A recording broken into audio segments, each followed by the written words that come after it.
Hello class, welcome back बच्चों। तो बेटा हम स्टार्ट कर रहे हैं आज एक नया चैप्टर। बाबू चैप्टर का नाम है business services, chapter number 4। Chapter का नाम है बेटा बिजनेस सर्विसेज।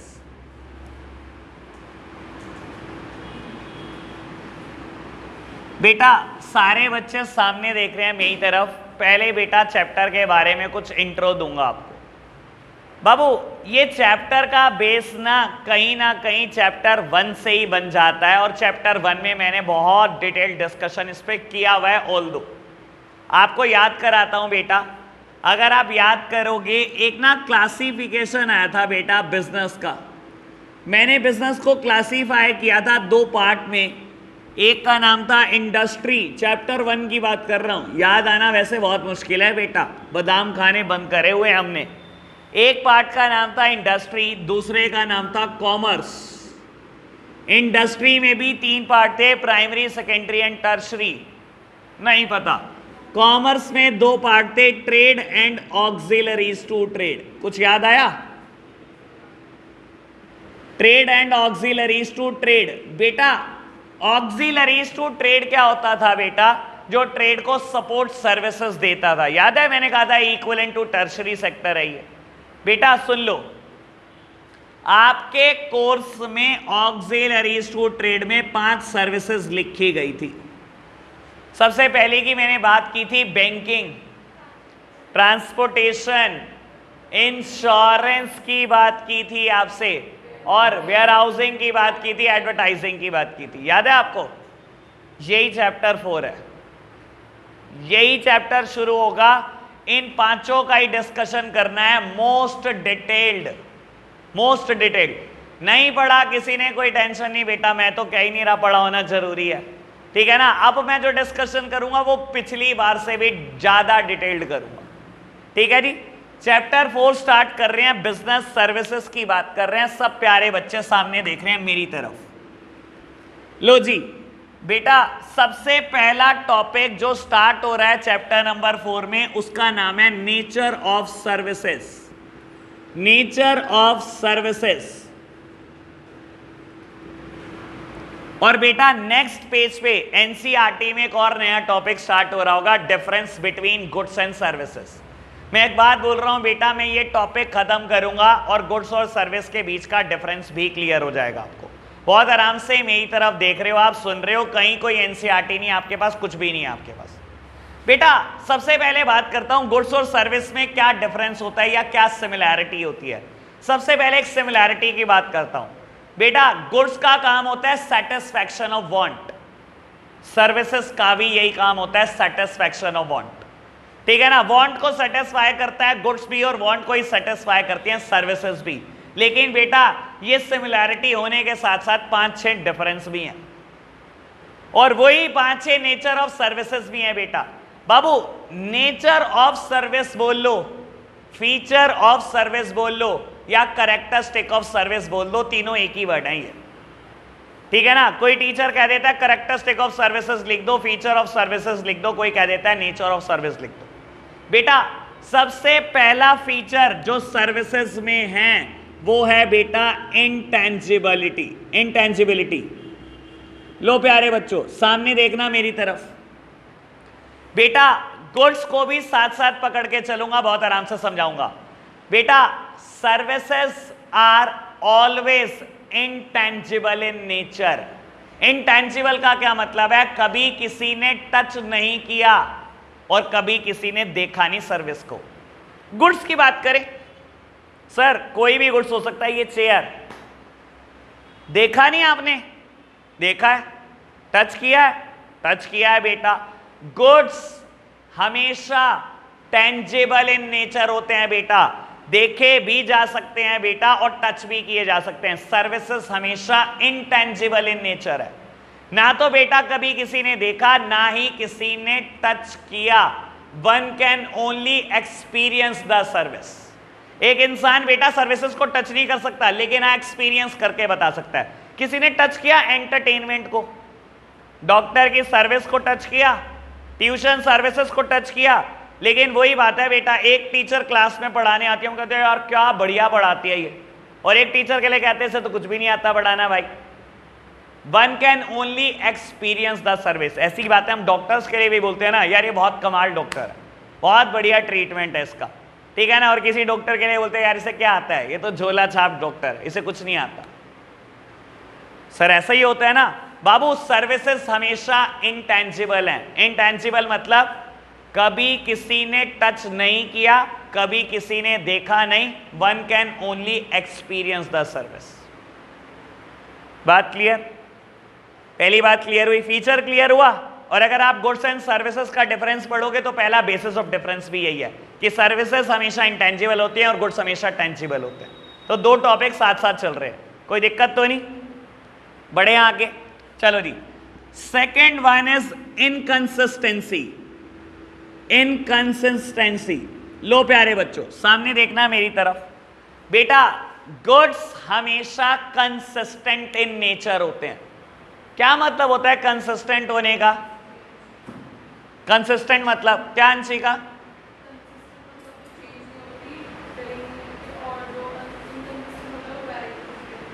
बिल्कुल बेटा, गुड्स हमेशा कंसिस्टेंट होते हैं इन नेचर। कंसिस्टेंट मतलब देखने में बिल्कुल एक जैसे होते हैं। एक काम करते हैं, एक दो एग्जाम्पल पकड़ के देखते हैं बेटा।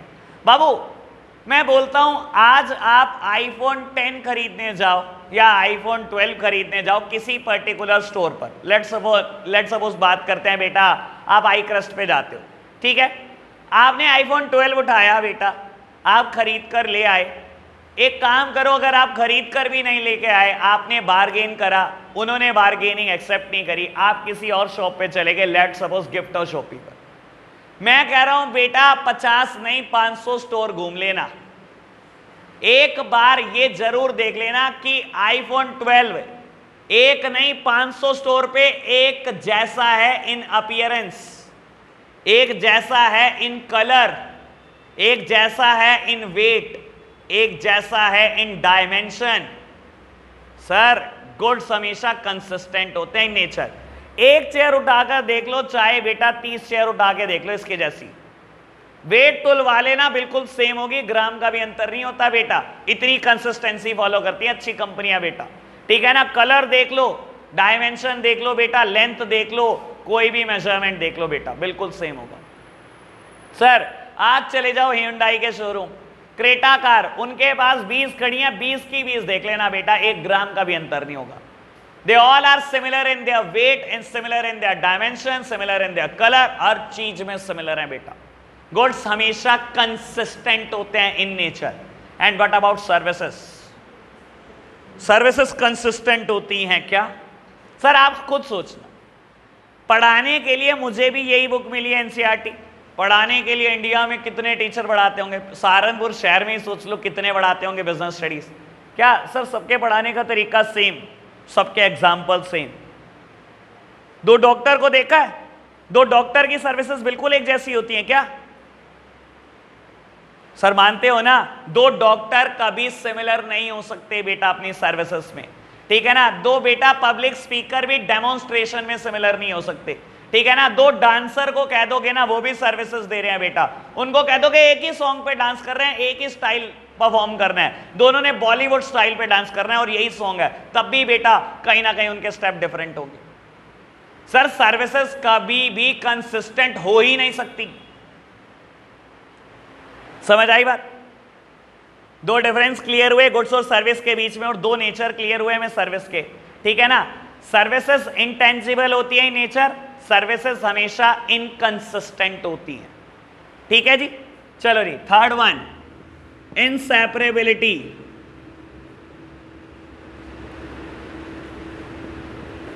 लो प्यारे बच्चों बहुत आराम से सुनना।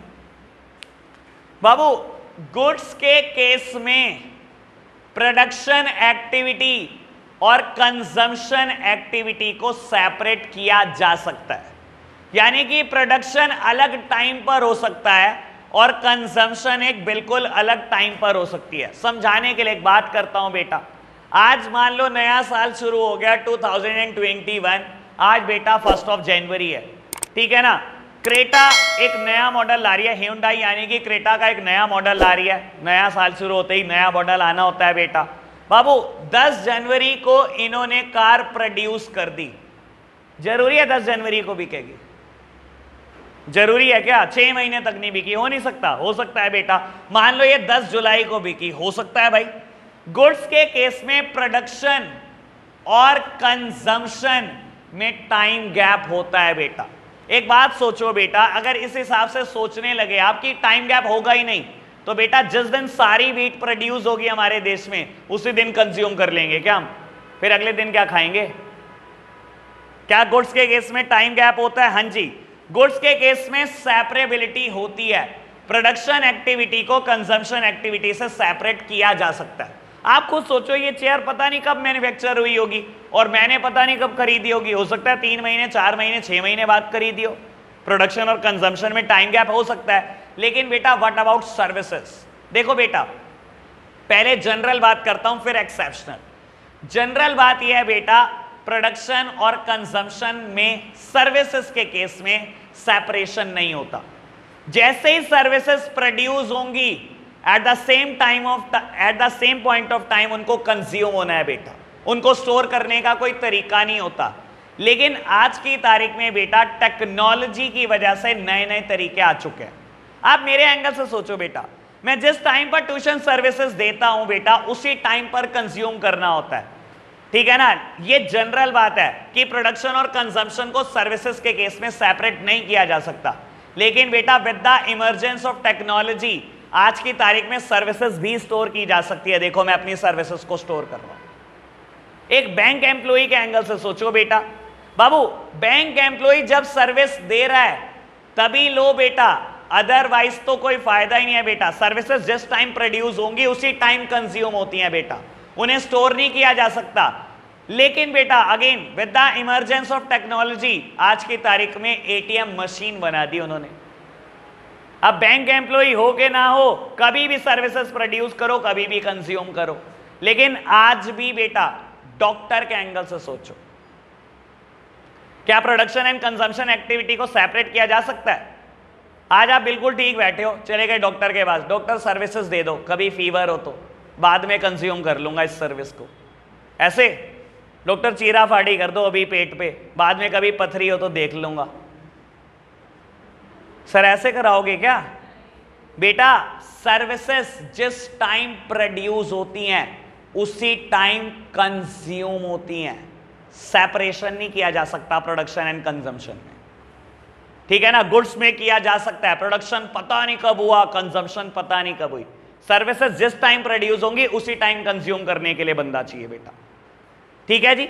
लेकिन मैंने एक बात बोल दी एक्सेप्शन के लिए बेटा, आज की तारीख में टेक्नोलॉजी की वजह से सर्विसेज भी स्टोर हो रही हैं, यानी कि सर्विसेज में भी टाइम गैप आने लगा, ठीक है जी। बाबू फोर्थ हेडिंग इन्वेंट्री। इन्वेंट्री का मतलब होता है स्टॉक, और बेटा ब्रैकेट में लिखा हुआ है एनसीईआरटी में less. Less is the wrong word. NCERT की गलती निकालने का मुझे शौक है बेटा। बाबू लेस नहीं, the word should be loss. मैं मतलब बताऊंगा, मेरा दिल नहीं कह रहा सर लिखने को, पता है ना आपको, दिल पे डिसीजन नहीं, ठीक है ना? कहीं और मत चले जाना। हाँ 11th क्लास के बच्चे चले जाते हैं। चलो जी बेटा, बात कर रहे हैं इन्वेंट्री की। इन्वेंट्री मतलब स्टॉक लगाना। बेटा गुड्स का स्टॉक लगाया जा सकता है, गुड्स का स्टॉक लगाया जा सकता है। गुड्स की इन्वेंट्री होती है। आपके फादर की दुकान पर गुड्स की इन्वेंट्री नहीं होती क्या? स्टॉक होता है कि नहीं होता? सर्विसेज स्टोर की जा सकती हैं। मैंने सर्विसेज स्टोर की होंगी कभी इस तरीके से, टेक्नोलॉजी के तरीके से। वैसे डॉक्टर ने कभी अपनी सर्विस स्टोर की है? एंटरटेनमेंट सर्विस कभी स्टोर हुई? सर्विसेज का तो स्टॉक नहीं किया जा सकता, ठीक है ना? टेक्नोलॉजी की वजह से किया होगा, वो भी एक्सेप्शन, जनरल सेंस। सर्विसेज कभी स्टोर नहीं की जा सकती। और यही एंटरटेनमेंट पे एग्जांपल दे देता हूं बेटा।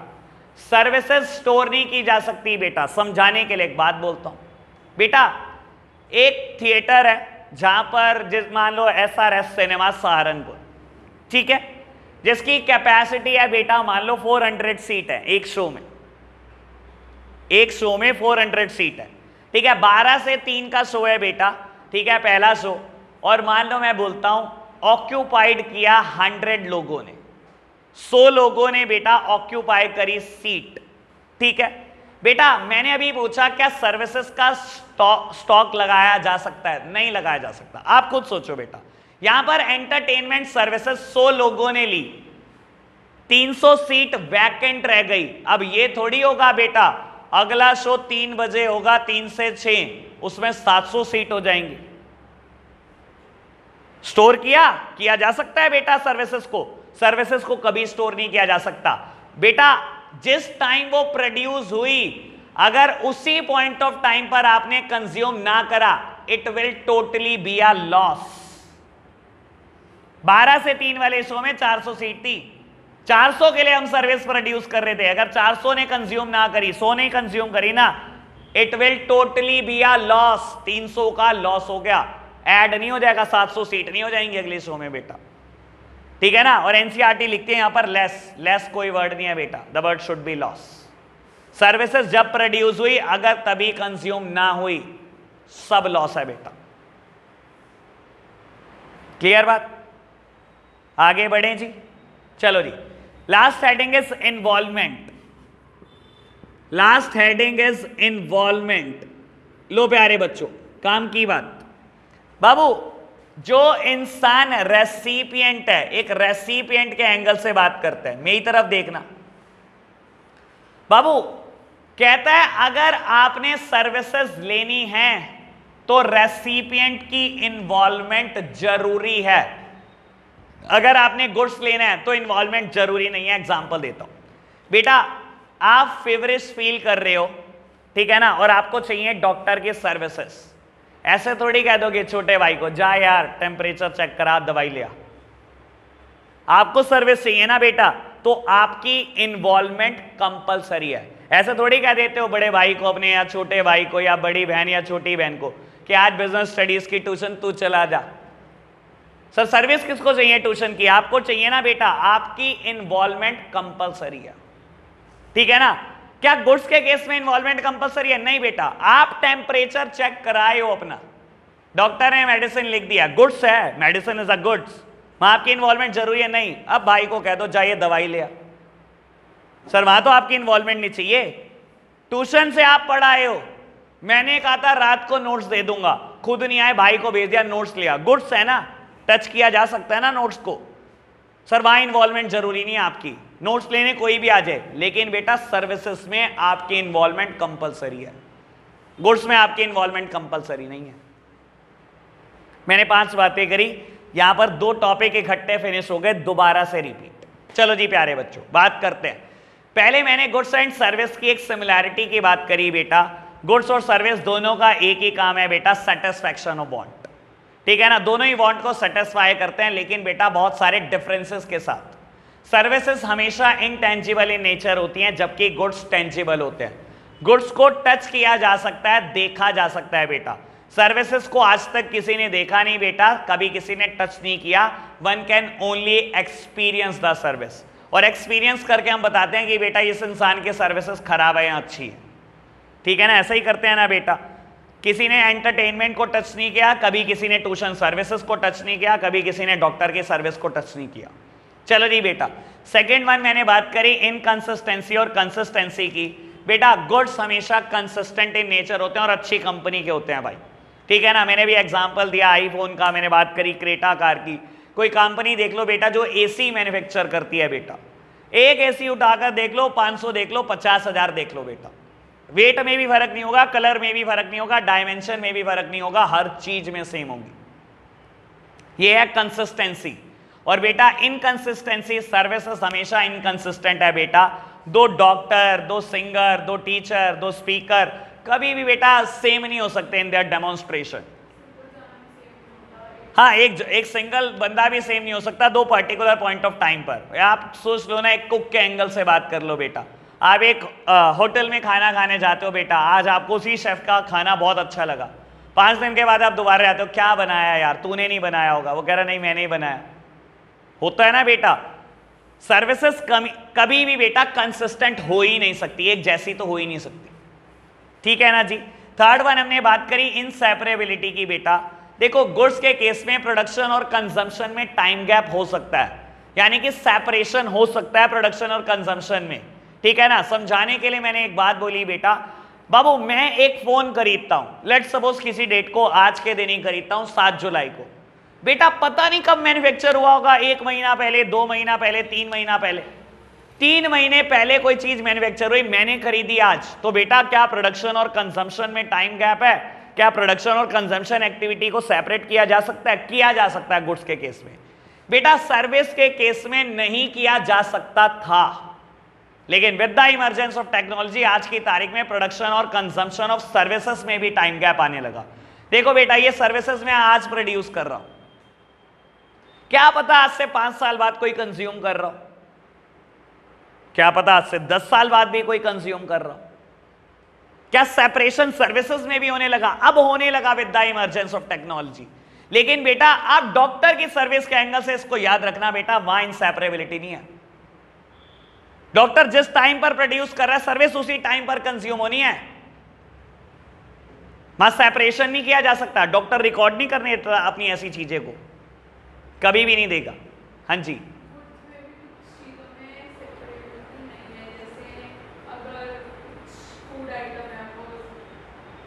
दे come with the some expiry, लेकिन फिर भी टाइम गैप कुछ तो होता है। खाया तो फिर भी जा सकता है, लोग खाते भी होंगे। पिज्जा बेस कब कब बनता है बेटा, तब भी उसकी एक्सपायरी होती है। Even bread have expiry of 7 days। ये तो कहना बेकार है, हम बाल की खाल निकालें, एक्सेप्शंस आर ऑलवेज देयर, ठीक है ना। बाकी क्या है, तेरे को खिला देंगे हम 3-4 दिन पुराना भी, तू तब भी खाएगी। हाँ जी बेटा बड़े आगे कोई ऐसा रेस्टोरेंट है जो बासी नहीं खिलाता? अगर किसी के दिमाग में भ्रम है तो बता देना भाई। कोई कह दे मैंने कभी बासी नहीं खाया, बता देना। कोई कह रहा हो कि मैंने कभी बासी पिया नहीं या खाया नहीं, तूने नहीं पिया। मैं तेरे को आज एक बात, ना ना ना ना ना यार सुन ले, तूने हैंड रेस करा ना, सुन अब तेरे को एक बात बताता हूं, तो मुझे गलत साबित कर दियो। इस पृथ्वी पर, इस धरती पर पानी 1 लाख करोड़ साल पुराना है और बासी है। अगर मेरी बात को कोई गलत साबित कर देगा ना, मैं मान जाऊंगा उसको। सारे बासी पानी पी रहे हो आप, और आपको अंदाजा भी नहीं होगा। शरीर के लिए जितना बासी होता है पानी उतना अच्छा होता है। गलत साबित कर दियो मेरी बात को, मान जाऊंगा। चलो जी बेटा 4th हेडिंग की बात कर रहा हूं, इन्वेंट्री, जिसके ब्रैकेट में मैंने लिखा है लॉस। बेटा गुड्स का स्टॉक लगाया जा सकता है, इन्वेंट्री लगाई जा सकती है, और हर एक की दुकान में होती है बेटा इन्वेंट्री। 5 लाख की, 10 लाख की, 15 लाख का माल पड़ा होता है। सर सर्विसेज की इन्वेंट्री, डॉक्टर ने अपनी सर्विस का स्टॉक लगाया होता है, टीचर ने सर्विसेज का स्टॉक लगाया होता है, बस with the help of technology, otherwise नहीं, ठीक है ना बेटा। और मैंने एक बात बोली थी बेटा लॉस को समझाते हुए, बेटा अगर कोई सर्विस सेम टाइम पर प्रोड्यूस हो रही है और अगर आपने उसी टाइम पर कंज्यूम नहीं किया तो it will totally be a loss.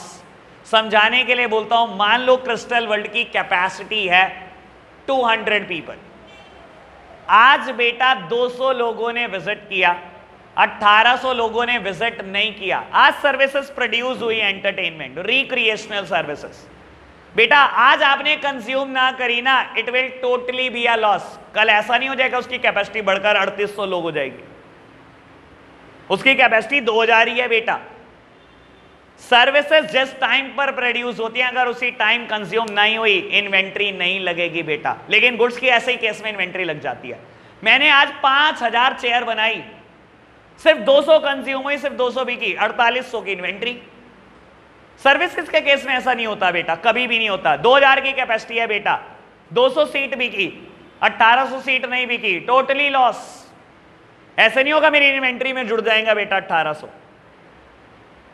And last one is involvement. Goods के केस में इन्वॉल्वमेंट हो या ना हो रेसिपिएंट की चल जाता है, लेकिन सर्विसेज के केस में रेसिपिएंट की इन्वॉल्वमेंट कंपलसरी है। मैंने एग्जांपल दिया आपको बेटा, आप फेवरिट फील कर रहे हो, आप रेसिपिएंट हो, आपको सर्विसेज चाहिए डॉक्टर की। ये नहीं कह दो कि किसी इंसान को जा तू अपना टेम्परेचर चेक करा के, आप जाओगे डॉक्टर के पास सर्विसेज लेने बेटा। रेसिपिएंट की इन्वॉल्वमेंट कंपलसरी है। सेम बात मैंने ट्यूशन सर्विसेज के लिए बोली बेटा, पढ़ना आपको है बेटा, आपको सर्विसेज चाहिए, आपकी इन्वॉल्वमेंट कंपलसरी है। यहां पर नोट्स लेने कोई भी आ सकता है भाई, मेडिसिन लेने कोई भी जा सकता है, वहां जरूरी नहीं है इन्वॉल्वमेंट। ठीक है ना जी, बात okay. Nature of service clear, 5 difference clear, बढ़े आगे। चलो जी बेटा, आपको बता देता हूं, मैंने अभी सारी बात सर्विसेज के लिए किया, जबकि चैप्टर का नाम बिजनेस सर्विस है। ठीक है जी। टाइप्स ऑफ सर्विसेज एक बड़ा छोटा सा टॉपिक है, नेक्स्ट वन खत्म कर रहा हूं 1 सेकेंड में इसको। 3 तरीके की सर्विसेज होती हैं बेटा। पहली सर्विसेज है बिजनेस सर्विसेज, चैप्टर का नाम यही है बेटा, तो मुझे कंटिन्यू भी यही करना है।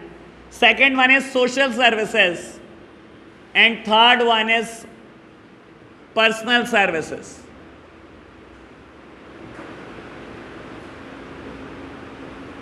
लो प्यारे बच्चों, सब मेरी तरफ देख रहे हैं बेटा। बाबू 3 तरीके की सर्विस होती है, business service, social service and personal service. Business services वो सर्विसेज जो एक बिजनेस को रिक्वायर्ड हैं, ऐसी सारी सर्विस बिजनेस सर्विस है। हमारे कोर्स में 5 है, हजारों सर्विस चाहिए एक बिजनेस को बेटा, लेकिन हमारे कोर्स में सिर्फ और सिर्फ 5 सर्विस है। ठीक है जी। मुझे बैंकिंग पे पीएचडी करानी है आपकी, मुझे ट्रांसपोर्टेशन की बात करनी है, वेयर हाउसिंग कम्युनिकेशन की बात करनी है, मुझे इंश्योरेंस पे बात करनी है। ठीक है, करेंगे बेटा टाइम के साथ साथ। एडवर्टाइजिंग नहीं है बेटा इस चैप्टर में, मैंने 5 ही बोली है, एडवर्टाइजिंग की जगह मैंने कम्युनिकेशन बोली है। चलो जी बेटा, सोशल सर्विसेज बेटा ये इंसान अपना सोशल ऑब्जेक्टिव अचीव करने के लिए देता है। ठीक है ना, सोशल ऑब्जेक्टिव मतलब सोसाइटी का वेलफेयर। जैसे कि मान लो बेटा, बहुत सारे डॉक्टर्स क्या करते हैं, कहीं ना कहीं जो weaker section of the society होता है उसके लिए फ्री ऑफ कॉस्ट कैंप लगा देते हैं। कई बार आपने देखा होगा फ्री में बेटा आई साइट चेक कर रहे हैं लोग, ठीक है ना, कार्डियो बेटा हार्ट चेक कर रहे हैं जो हार्ट स्पेशलिस्ट हैं बेटा, कुछ बेटा ट्यूटर्स क्या करते हैं या स्कूल्स बेटा फ्री में बच्चों को पढ़ा देते हैं। ये सब सोशल सर्विसेज है जो सोशल वेलफेयर के लिए आप करते हो, बस इतनी सी बात। और बेटा पर्सनल सर्विसेज जो ना तो सोशल है बेटा और ना ही बिजनेस में रिक्वायर्ड है, वो पर्सनल सर्विसेज हैं, जैसे कि restaurant services, entertainment services, recreational services, doctor की सर्विसेज, ट्यूशन की सर्विसेज। ये किसी बिजनेस को रिक्वायर्ड नहीं है। ठीक है ना, बिजनेस में भी या कंपनी, आर्टिफिशियल पर्सन, उसे क्या चाहिए डॉक्टर की सर्विस, उसे क्या करना है एंटरटेनमेंट का, उसे क्या करना है रेस्टोरेंट का, वो खाती पीती तो है ही नहीं कंपनी। तो बेटा ये सब पर्सनल सर्विसेज है।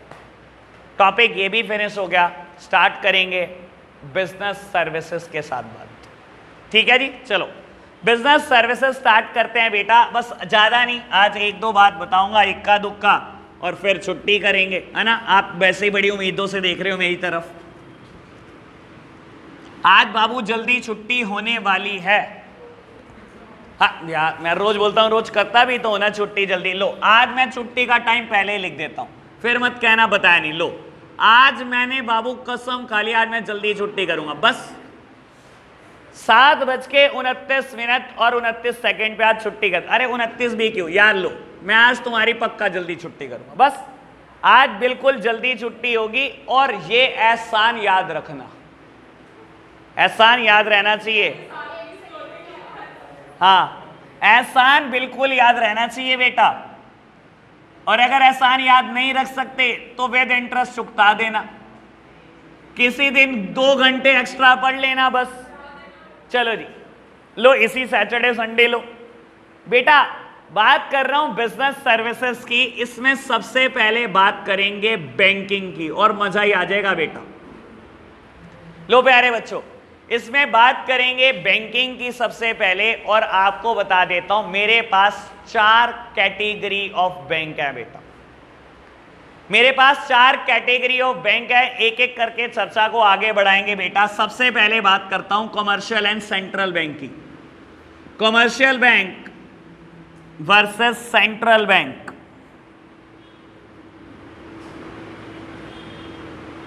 बेटा मैं अभी 2 कैटेगरी इंट्रोड्यूस ही नहीं कर रहा आज, मुझे सिर्फ अभी इन दोनों पे चर्चा करनी है बेटा। मैं अभी बाकी 2 कैटेगरी को इंट्रोड्यूस नहीं कर रहा, कल करूंगा उनको इंट्रोड्यूस।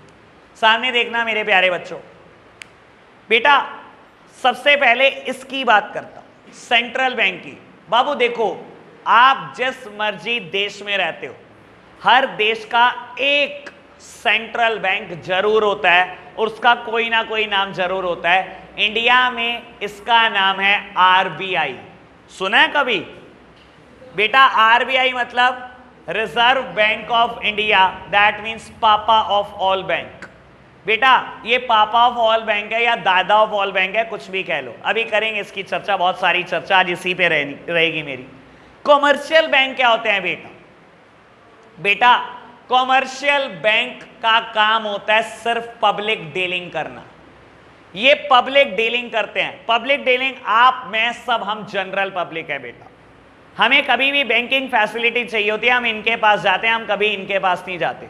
जनरल केस में आरबीआई कभी भी पब्लिक डीलिंग नहीं करता, कभी भी नहीं करता। मेरे पास एक एक्सेप्शन है, उसकी मैं चर्चा जरूर करूंगा आपके साथ।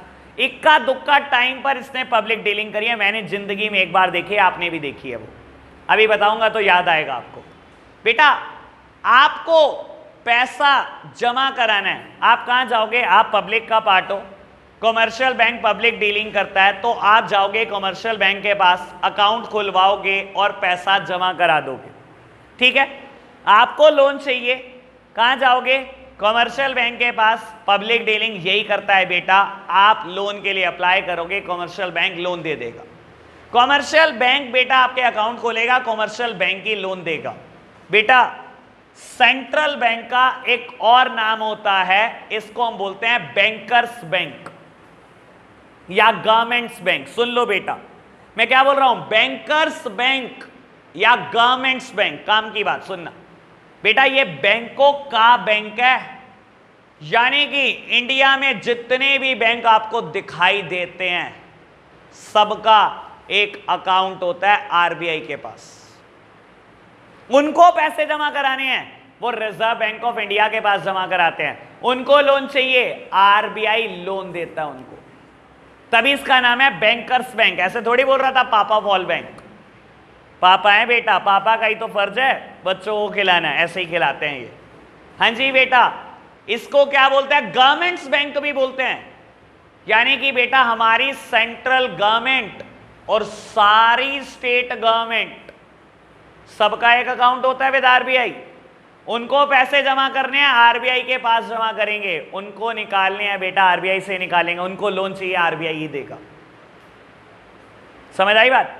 जम्मू एंड कश्मीर एक स्पेशल मुद्दा है, हमेशा कहीं ना कहीं सुना ही होगा, ये स्पेशल ही रहता है बेटा।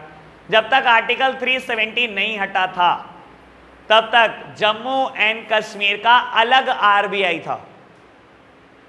आर्टिकल 370 आज की तारीख में हट चुका है, तो बेटा जम्मू एंड कश्मीर की स्टेट गवर्नमेंट का भी account reserve bank of India के पास है। क्लियर बात? यानी कि आज की तारीख में 1 central government and 29 state government, 30 government का अकाउंट है बेटा सेंट्रल बैंक के पास। गवर्नमेंट्स बैंक, बैंकर्स बैंक, पापा ऑफ ऑल बैंक। अच्छा ये पता है करेंसी इशू कौन करता है इंडिया में?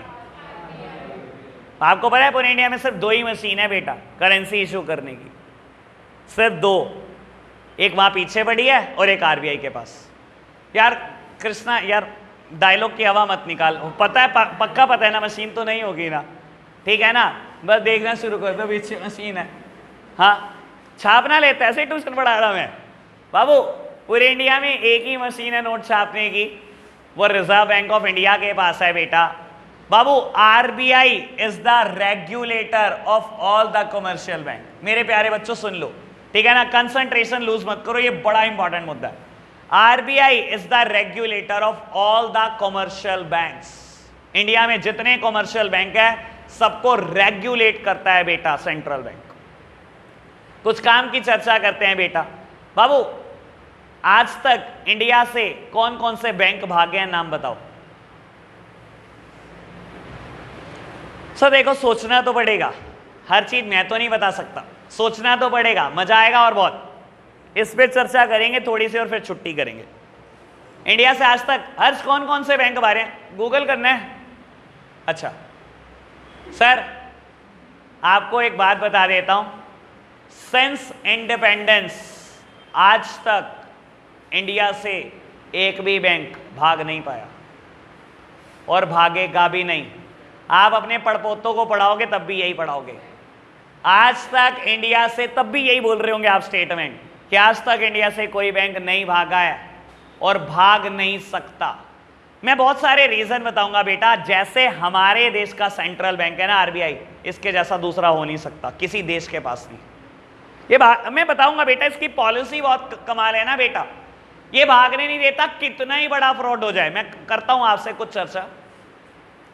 किसी टाइम पर पीएनबी बैंक में फ्रॉड हुआ, आज से 3 साल पहले। सुना है नीरव मोदी का फ्रॉड, नाम सुना होगा। मैं फ्रॉड का भी डिस्कशन करूंगा आपके साथ यार। मैं आपके पास हुई इसलिए यार, ठीक है ना। मैं फ्रॉड का भी डिस्कशन करूंगा। आज एक एक्स्ट्रा बात भी बताऊंगा, बहुत दिन हो गए, मुझे याद आ रही है एक बात। तो भाई नीरव मोदी ने फ्रॉड करा 14,000 करोड़, और भाई साहब सब डर गए कि यार ये पीएनबी बैंक बर्बादी की कगार पर आ गया। 14,000 करोड़ मजाक बात है क्या। और बेटा फिर एक फ्रॉड खुला back to back, 3,000 crore, 2,000 crore, 25,000 crore के फ्रॉड खुल गए एक साल में। सबको लगा पीएनबी बैंक गया। और मैं ये बात बोलता हूं बेटा, मेरे पेरेंट्स ने भी कहा कि तेरा पीएनबी में अकाउंट है, पैसे निकाल ले। वैसे यार हम थोड़े से पढ़े लिखे ज़्यादा हैं, ठीक है ना। मैंने कहा कुछ नहीं होता, कहीं नहीं ज़्यादा। इंडिया से कोई बैंक भाग नहीं सकता जब तक आरबीआई बैठा है बेटा। ऐसा हो नहीं सकता किसी के पैसे ना मिले बेटा। यस बैंक के साथ भी यही हुआ। यस बैंक ने लोन किया हुआ था रिलायंस कम्युनिकेशन को, अनिल अंबानी जी को। आपको तो अंदाजा भी नहीं हुआ होगा, 2.5 रुपए का, 2.25 रुपए का शेयर रह गया था। 2.25 रुपए का शेयर है रिलायंस कम्युनिकेशन का। बिल्कुल तबाह हो गई, बिल्कुल खाली हो गए अनिल अंबानी जी। कोई लोन नहीं आ रहा यस बैंक का। मैंने यस बैंक का शेयर खरीदा था 360 रुपए का, आज 14 रुपए का है। ऐसा फ्रॉड हुआ था। भाग गया यस बैंक, भाग जाएगा? मजाल नहीं है, मजाल नहीं है। और बेटा भाग गया गलती से, हो नहीं सकता वैसे। आरबीआई सबके पैसे देगा बेटा। आरबीआई को आप जानते नहीं हो ये क्या चीज है। एक इंसिडेंट शेयर करता हूं आपके साथ तो आपको आरबीआई की इंपॉर्टेंस पता लगेगी। और कहानी सुनाऊंगा बेटा, कहानी बहुत मजेदार है। और बेटा ये चीजें किसी किताब में नहीं मिलती, ध्यान रखना। ये चीजें आती हैं जिंदगी में एक्सपीरियंस के साथ। आज से लगभग 20 साल पुरानी बात है बेटा।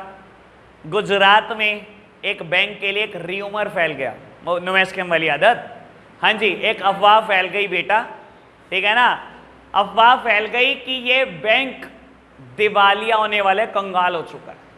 और अब जब ऐसी अफवाह फैल जाती हैं तो बेटा मल्टीप्लाई हो रही है बड़ी जल्दी जल्दी कि ये बैंक दिवालिया होने वाला, कंगाल होने वाला।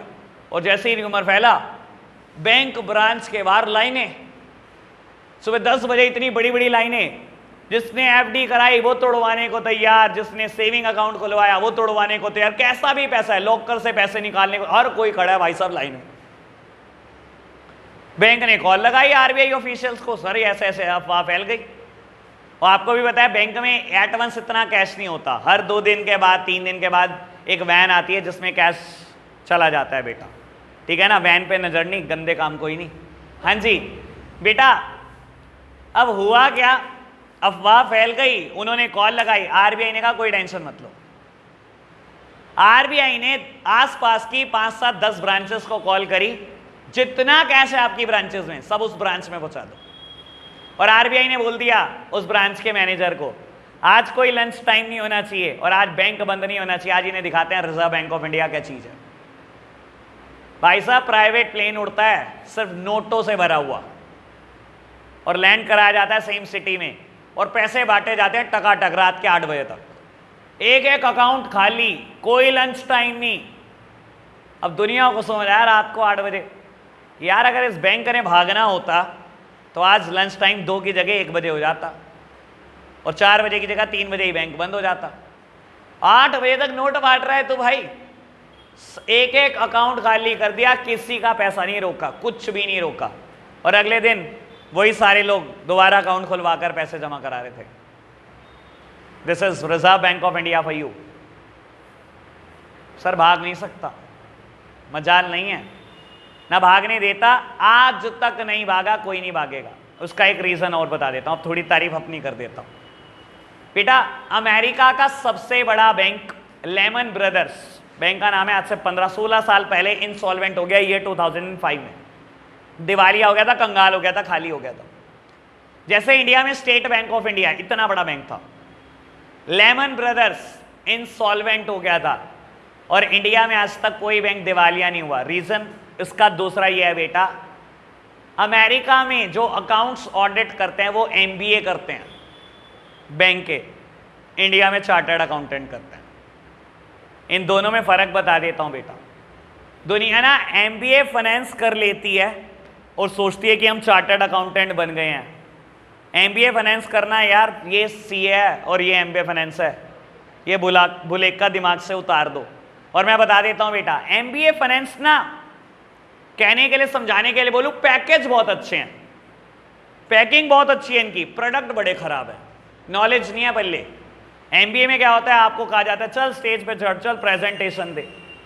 बंदा 2 साल तक प्रेजेंटेशन ही दे रहा होता है, तो बोलने की बहुत अच्छी आदत होती है, ठीक है ना। और टिप टॉप वही कॉलेज में बन के जाना, वही कॉलेज लाइफ आपको पता ही है। हम ज़्यादा इमेजिनेशन में मत जाओ, हाँ इमेजिन ही करना शुरू कर दिया तुमने तो, ठीक है जी। तो बन टन के जाना है भाई साहब। तो पैकेज बेटा, पैकेज बहुत अच्छे हैं, प्रोडक्ट नॉलेज नहीं है, बस प्रोडक्ट तो बहुत खराब है। सीए बेटा पैकेजिंग बहुत खराब है पर प्रोडक्ट बहुत अच्छे हैं। अब भाई 16-16 घंटे पड़ा होता है 4 साल में, ठीक है ना। शरीर यहाँ का यहाँ, बाल यहाँ के उड़ गए, कभी यहाँ के उड़ गए, कभी यहाँ के सफ़ेद वहाँ के सफ़ेद, ये हो जाता है। पैकेजिंग बहुत खराब है लेकिन प्रोडक्ट बड़े अच्छे हैं भाई, नॉलेज बहुत है, ठीक है ना। आज तक दूसरा ये रीज़न है, इन्होंने आज तक इंडिया का कोई बैंक इंसॉल्वेंट नहीं होने दिया। हर फ्रॉड पकड़ा है, हर फ्रॉड पकड़ा है। समझ में आया बेटा? शायद मैंने बहुत चर्चा कर दी होगी सेंट्रल बैंक। एक एक्स्ट्रा बात आज के लिए, फिर बेटा फिनिश करेंगे बात।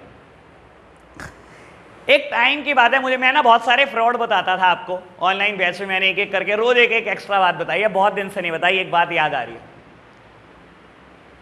पहले एक चीज की चर्चा ये करते हैं आपसे, बाबू कभी आपने सुना था ये बात कि स्विस बैंक में इंडिया के लगभग 10 लाख करोड़ रुपए हैं?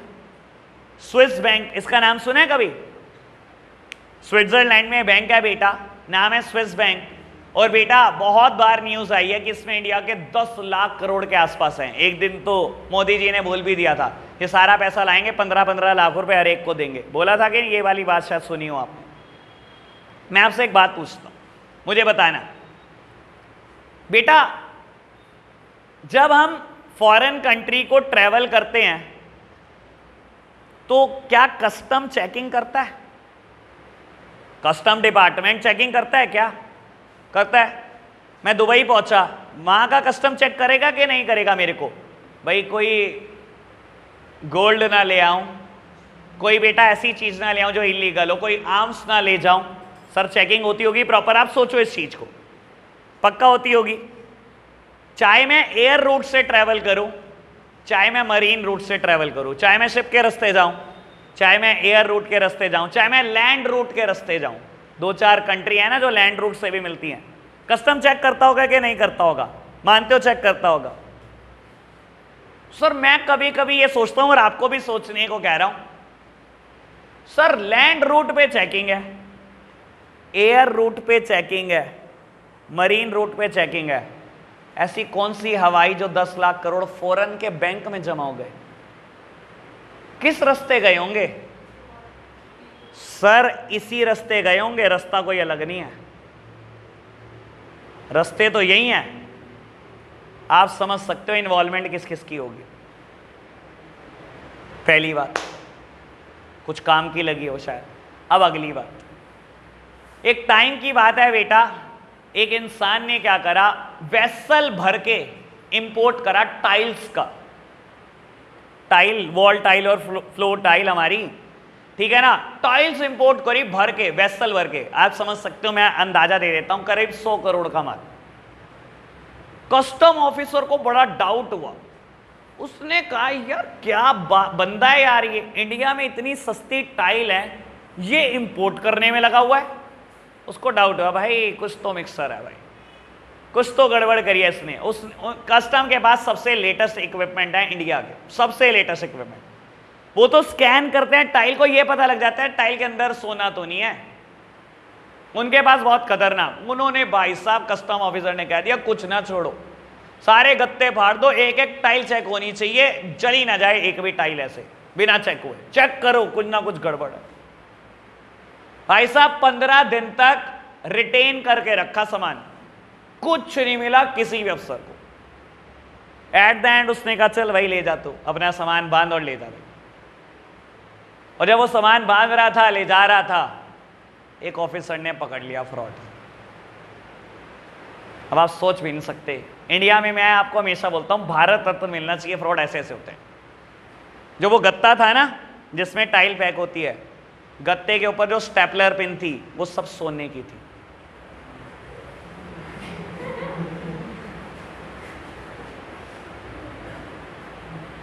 सर अच्छा लगेगा आपको, मैं फ्रॉड एक से एक बताता हूं आपको जो इंडिया में हुए हुए। एक और बात करता हूं, ये कुछ भी नहीं है बेटा। लोग कस्टम से क्या क्या करके आते हैं आपको तो अंदाजा भी नहीं होगा, शायद आपने अपनी जिंदगी में ऐसी चीजें देखी नहीं है। लेकिन कस्टम के फ्रॉड एक से एक होते हैं। लोग क्या करते हैं भाई, पेट कटवाकर, ऑपरेशन करवाकर, अंदर सोना भरवाकर या ड्रग्स भरवाकर दोबारा आ जाते हैं पेट सिलवाकर। सुने ऐसे किस्से तो बहुत हुए हैं इंडिया में। तो ऐसे ऐसे फ्रॉड के किस्से हैं, ठीक है ना। पुराने जमाने में लोग क्या करते थे, जूते की सोल में गोल्ड छुपा कर लेकर आते थे, ठीक है ना। बहुत किस्से हुए हैं पुराने जमाने में। ये लेटेस्ट चीजें हैं जो आजकल होने लगी, स्टेपलर पिन सोने की। ठीक है जी, आज के लिए इतना ही रखते हैं, कल मिलेंगे, बाय बाय।